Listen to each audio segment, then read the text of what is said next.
Good morning, Rainbow Push. Good morning, West Point. Southside.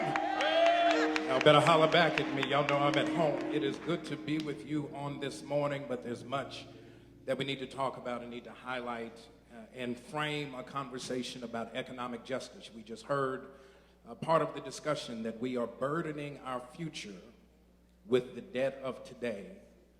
And while corporations have the protections of federal law to be able to eliminate and often restructure that debt, one of the things that we don't often hear is that in the mid-90s, they changed the law where you can no longer discharge student loan debt in bankruptcy. So you're burdened with the effects of that debt, regardless of what your circumstances are, while corporations not only get benefits from the tax cuts, they also get benefits under the bankruptcy code. And so we have this disparity where the workers pay more over a longer period of time, and those who benefit not only from their genius but their labor, they walk away with the benefits not just in terms of their products, but in terms of their balance sheet. And so we've got to talk about this issue of economic equity, because as we know, over the period of our history as a nation, it has always been that the Constitution and the laws of the nation have leaned in favor of those who were amongst the nation's wealthiest. Just a few months ago, Forbes magazine indicated that the top 400 individuals in the country by net worth paid an effective tax rate lower than the bottom 50% of all taxpayers in the country. I'm going to say that one more time. The top 400 individuals, tell your neighbor, that's people. Top 400 people, in terms of net worth, paid a lower effective tax rate than the bottom 50% of all of the taxpayers in the country. So what we have is we have a ripe environment for economic exploitation, and then add to it the most recent tax cuts that have benefited the wealthiest corporations to the exclusion of the workers.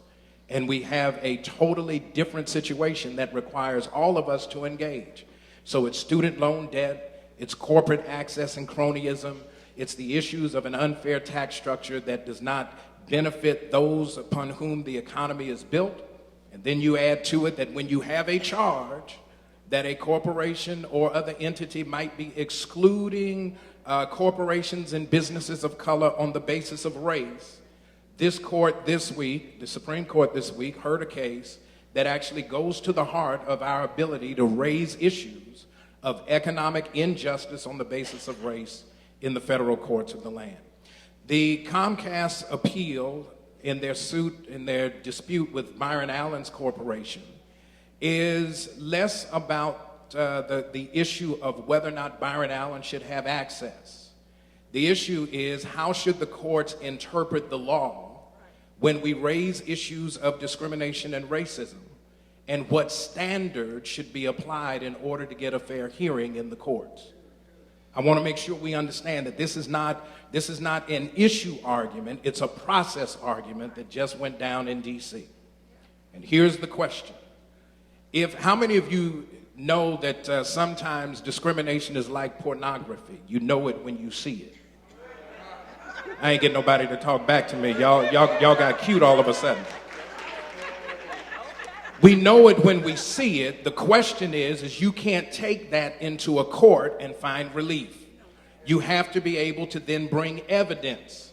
Well, if when you file the pleading, say, I know I see something, and I have a basis to raise the complaint, then if I have to give you all of the evidence when I file the paper, there is no need for a trial. And so this is an issue of how do we get fundamental fairness in the process that says when we see the effects of discrimination, we ought to be able to make a plausible claim before a federal court to get a fair hearing and then get to the phase that we call discovery. See, this is an issue about how to avoid discovery. The top 400 people and their corporations don't want you to discover how they're making their money and how they're playing favoritism in their ranks. And so this is a question about fairness. This week, the court has heard whether or not there has to be a higher standing at the pleading stage so that you would have to basically prove without being able to get discovery what the real deal was going on. Last thing, and then I'll go to my seat.